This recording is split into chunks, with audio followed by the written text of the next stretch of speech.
Tenemos un tema muy interesante y que sin duda tiene un impacto a gran escala en todo el país y es precisamente el efecto y el impacto de los bloqueos y movilizaciones. Vamos a ver algunos datos y ya estaremos de vuelta aquí en el estudio para debatirlo. Hoy, como cada final de mes, tenemos un debate para ir a fondo sobre temas que pueden ser de interés para los mexicanos y que están definiendo el rumbo de nuestro país.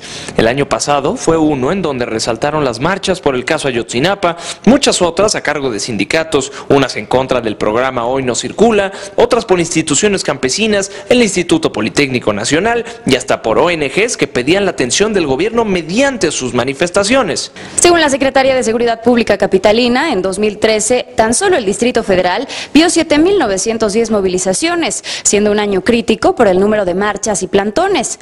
Para diciembre de 2014, estas habían dejado pérdidas de hasta 1.949 millones de pesos por ventas no realizadas en lugares donde los comercios tuvieron que cerrar por el día, según datos de la Cámara de Comercio, Servicios y Turismo Local.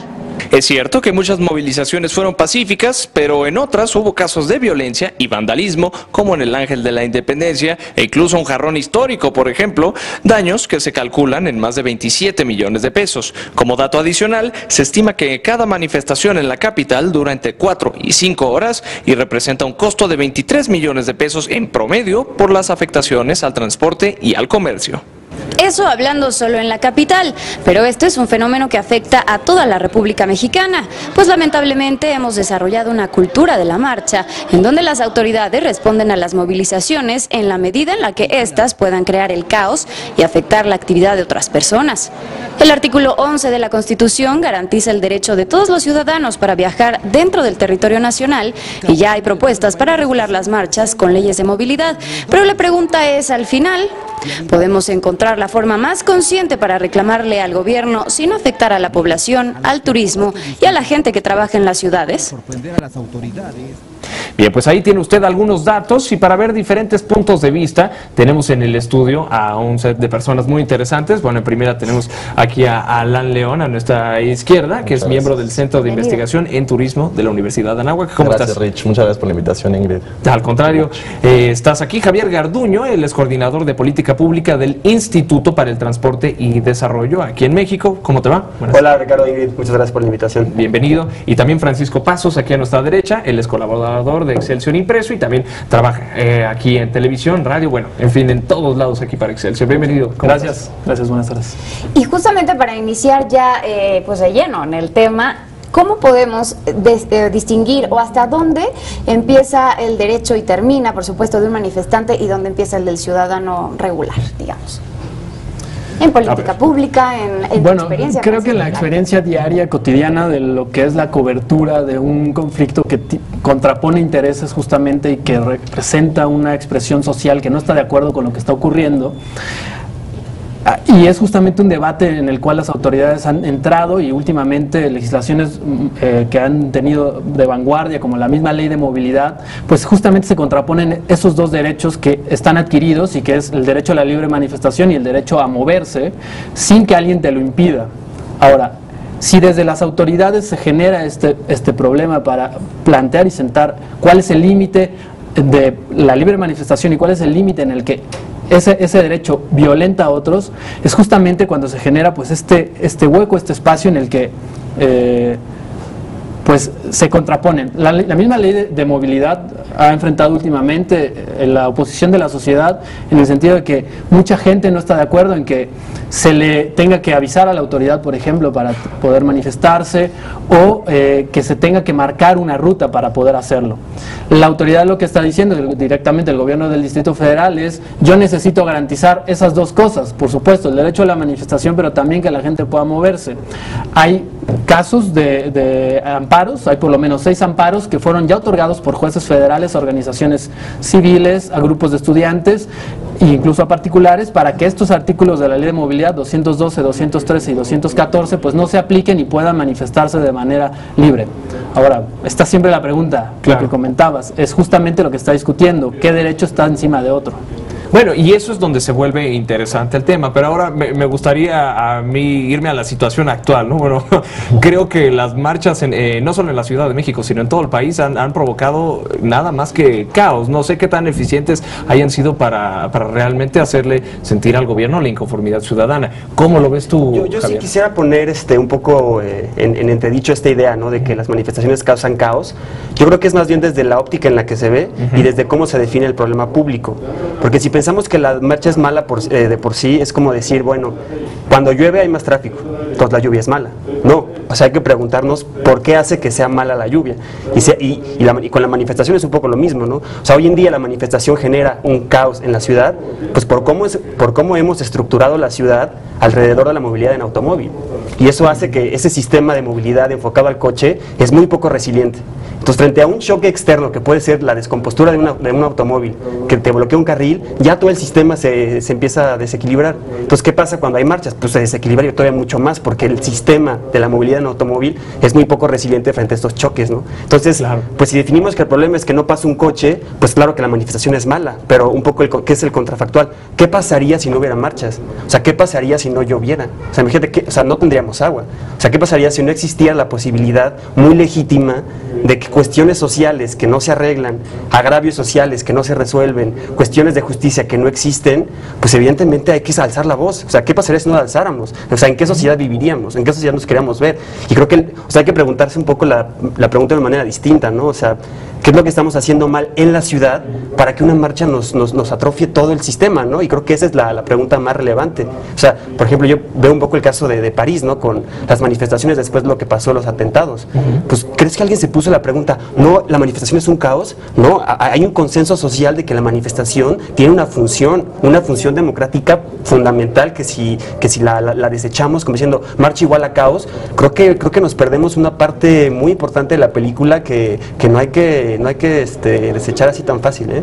Ahora, es un punto muy importante en la democracia, pero ¿qué pasa entonces con las pérdidas económicas, digamos, o también en el turismo? Justamente, Alan, estuviste en el tianguis turístico, te tocó presenciar un poco, pues cuando freno que le replegaron pusieron la Policía Federal a los manifestantes. Cuéntanos un poco. Exacto, porque En Acapulco, en ¿cierto? Acapulco.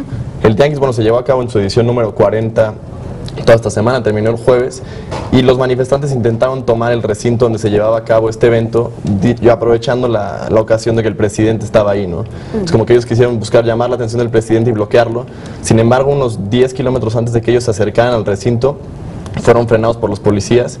Y yo creo que esto va mucho de la mano no solo por el presidente, sino por todo el dinero que genera la industria turística. Es al manchar más esa imagen que ya se ha manchado, causarías mayores daños a la imagen y mayores daños a la industria. Entonces, como que en ese punto, la policía sí supo poner un alto a las manifestaciones. Y es lo que decía mucho Javier, hay que encontrar un balance entre hasta qué momento tiene que ya entrar la fuerza pública y hasta qué momento es legítima esa marcha, yo creo. Ahora, también ahí hay que encontrar como herramientas, un sistema que funcione en el que no coartes la libertad de una persona de expresarse o de un grupo social, y también no coartes la libertad de otras personas, ya sea de moverse, porque bueno, siendo reales, aquí en México, pues la ciudad en efecto no está hecha para seguir funcionando si bloqueas un carril, ¿no? Pero ¿qué hacemos hoy en día? ¿Tú estarías de acuerdo con lo que plantea Javier? A mí me parece que el punto que se planteaba sobre el diseño de la ciudad y esta parte en la que la misma forma en que se desarrollan las políticas públicas ha impulsado el uso del vehículo particular como medio principal de transporte, es justamente lo que hace que una manifestación se vea como algo malo, porque te cierran una calle y entonces no sabes qué hacer, no sabes que a lo mejor si no usaras tu vehículo podrías usar una bicicleta y podrías superar ese punto en donde hay una manifestación que, mientras me parece que sea legítima, y eso dependerá de cada grupo social, considerar su legitimidad en cuanto a sus protestas,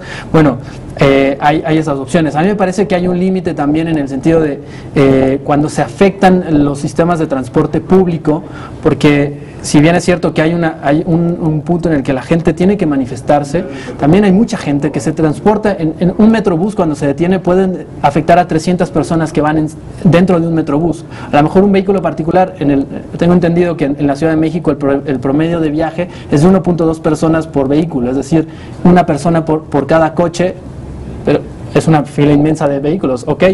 un solo Metrobús tiene 300 personas adentro que quedan atrapadas y que ven cortado también sus trayectos a lo que vayan, ¿no? A la escuela, al trabajo, a una cita de doctor. Creo que la parte de la legitimidad, las mismas autoridades tengan los protocolos adecuados y se apliquen de manera eficiente con la capacitación para que la fuerza pública no termine en un correteadero por las calles y en un aventadero de piedras que finalmente los policías de la misma ciudad terminen participando en eso. No, por supuesto, y el objetivo siempre, o sea, eso, ¿no? Poderte manifestar de una forma pacífica, no llegar a actos de violencia, ¿no? Porque eso vaya que ha sucedido. No sé tú qué opinas con los enmascarados, todo. Bueno, además ese es otro, Rick, ese es otro cuando la gente que va en las manifestaciones no es propiamente del movimiento legítimo, ¿no? Digamos, pues existe este vandalismo, y también hay un dato que nos sorprendió de la Canacope, donde a la ciudad le cuesta entre 80 y 150 millones de pesos cada manifestación, al día 10 millones nada más. Entonces, ¿en qué momento, pues no sé, cómo lidiar con estas manifestaciones, ¿no? Y cómo, pues, mediar un poco la merma económica? Sí, creo que hay un conflicto que es evidente y que habrá que resolver, ¿no? Pero ya que hablamos de costos, pues nada más para ponerlo un poco en balance, tú dices, bueno, son 10 millones de pesos lo que puede afectar, ¿no? En términos de venta de comercios y tal, pero bueno, nos está costando prácticamente 6% del Producto Interno Bruto de la ciudad, la congestión vehicular de todos los días, haya o no marchas. Entonces creo que ese también es un gran tema, y cómo podemos separar, vamos a decir, bueno, sí cuesta esto, pero creo que lo que nos está costando más es precisamente cómo hemos favorecido esta movilidad en automóvil y cómo se ha vuelto ya muy normal, o sea, entender que, o sea, el problema que se ha definido bajo la lupa del automovilista.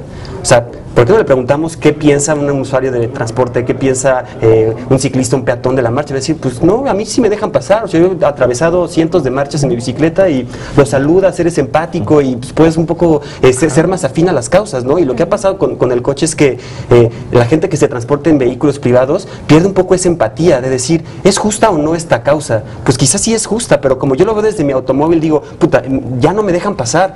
Eso es un agravio personal y no hay que verlo como un agravio, hay que verlo como que pongamos cada causa en su justa dimensión y decir qué tan, o sea, válido o no es que se manifieste la gente cuando hay cosas que sí valen la pena luchar por, Y bueno, regresamos con la seguridad y la limpieza, un poquito cómo van de la mano con las marchas.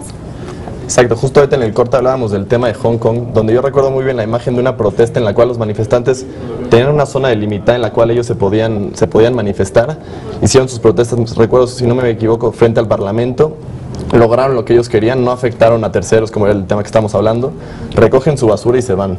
Entonces, como dice Ricardo, es un tema mucho de cultura, porque si en México tuviéramos esa cultura del orden y de la limpieza, no estaríamos tan en contra de las manifestaciones como Javier y Paco comentaban. Ahora hay, como tú decías, de manifestaciones a manifestaciones, ¿no? ¿Tú crees que nosotros podemos aspirar a eso, a hacer manifestaciones ordenadas y funcionales? Porque nos hemos acostumbrado a que la autoridad te escuche en la medida en la que bloqueas o haces daño al orden normal, ¿no?, de la ciudad. Pues es a lo mínimo que deberíamos aspirar, ¿no?, a que las cosas mejoren, y creo que nuestra función todavía como personas jóvenes es luchar porque esos cambios se den, ¿no? De nuestra parte es pensar cómo podemos organizar un sistema en el cual pues sea mucho más adaptable a los cambios, y creo que pues evidentemente habrá que tocar el tema de la cultura, ¿no? O sea, me comentaba un amigo japonés hace poco, bueno, ese hecho, ¿no?, de que por ejemplo los japoneses se sorprendan uno cuando limpian después de un partido de fútbol, bueno, es porque desde la escuela primaria están acostumbrados a que termina la clase y todos los niños en automático se ponen a limpiar. O sea, es algo que hay que trabajarlo desde las escuelas, ¿no?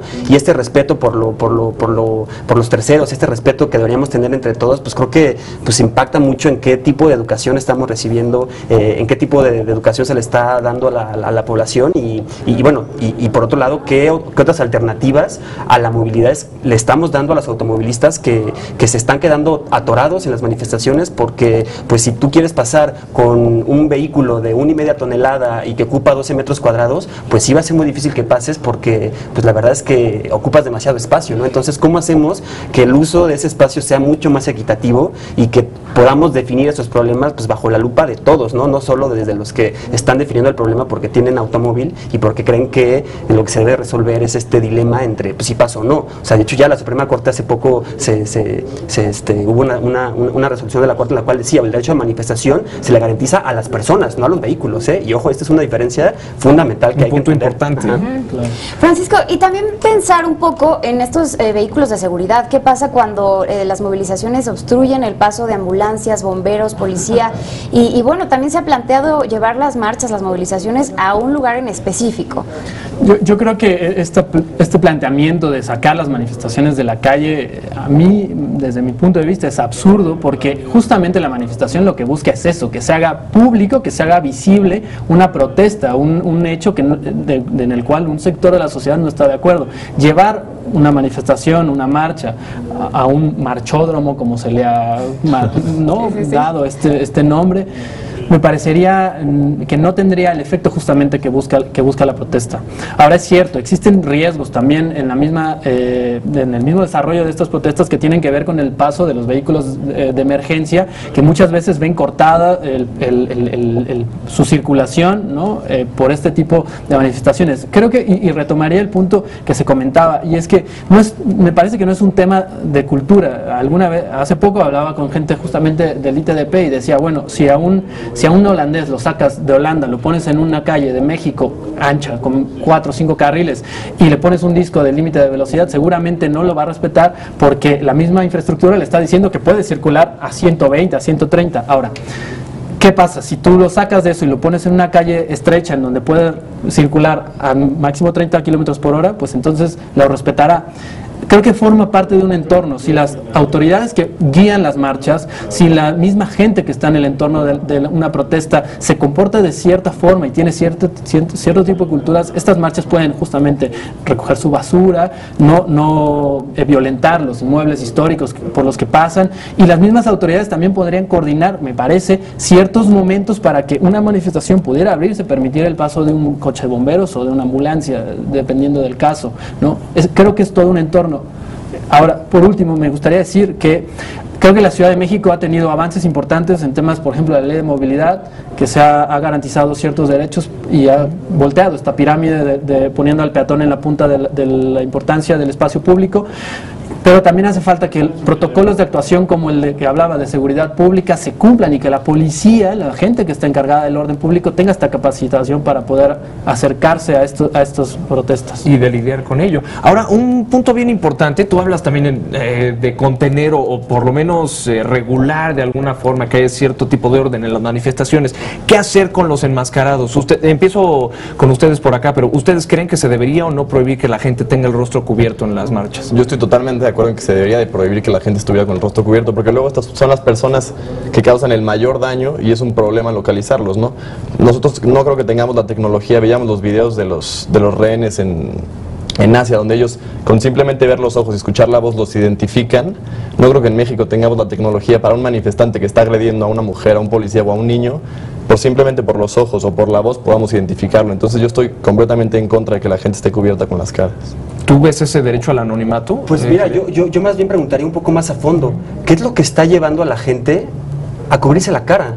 O sea, ¿qué está pasando con nuestro sistema político, con nuestro sistema de procuración de justicia? O sea, con un montón de temas que en México no están garantizados, que llevan a la gente a decir, yo no quiero que la autoridad me identifique. O sea, ¿cómo estaremos en procuración de justicia para eso? ¿Cómo estaremos en un Estado que no está garantizando un montón de cosas que las tenía que garantizar? La seguridad pública, la seguridad ciudadana, un sistema mínimo de justicia, un sistema mínimo de procuración social, de beneficios, y eso no lo estamos teniendo, ¿no? Entonces yo diría, pues analicemos eso más bien, ¿no? O sea, ¿qué está llevando a que la gente se cubre el rostro? ¿Y por qué cuando la gente se cubre el rostro y hace desmanes, por qué quien acaba pues detenido no es justamente la persona que hizo el vandalismo, sino los que están cruzando por ahí que no traen máscaras, ¿no? Entonces, pues ¿cómo están, como tú dices, los protocolos de actuación de la policía? ¿Por qué no estamos agarrando realmente a la gente que está haciendo los desmanes, que yo estoy seguro que es una minoría, y que por esta minoría estamos un poco ya juzgando las marchas como algo malo, juzgando las marchas igual a violencia, cuando no siempre es el caso, ¿no? Entonces, irnos un poquito más a fondo con estos comentarios y tratar como de tejer un poco más fino en el argumento de sí o no la máscara en la manifestación, ¿no? Me parecería que también la participación de la misma sociedad, es decir, la sensibilización del resto de la gente que parece que no tiene nada que ver con la protesta, es decir, entenderlo, porque el problema es que a veces hay una ignorancia de lo que ocurre fuera de nuestro entorno, de lo que nos pasa a nosotros mismos, y por eso vemos la protesta social como algo que no es nuestro, que nos afecta y que está bloqueando mi paso, ¿no? Entonces parece que la participación y la participación de la sociedad y el interés por los temas sociales, lo que está ocurriendo en el país, podría dar esa conciencia social justamente de saber por qué está ocurriendo esto, y a lo mejor por ahí va a ir cambiando también la percepción que se tiene. Francisco, pues muchas gracias. Sí, bueno, nada más quería preguntarles para cerrar, ¿es la imagen que queremos dar hacia el exterior? ¿Cómo garantizar entonces hacia afuera?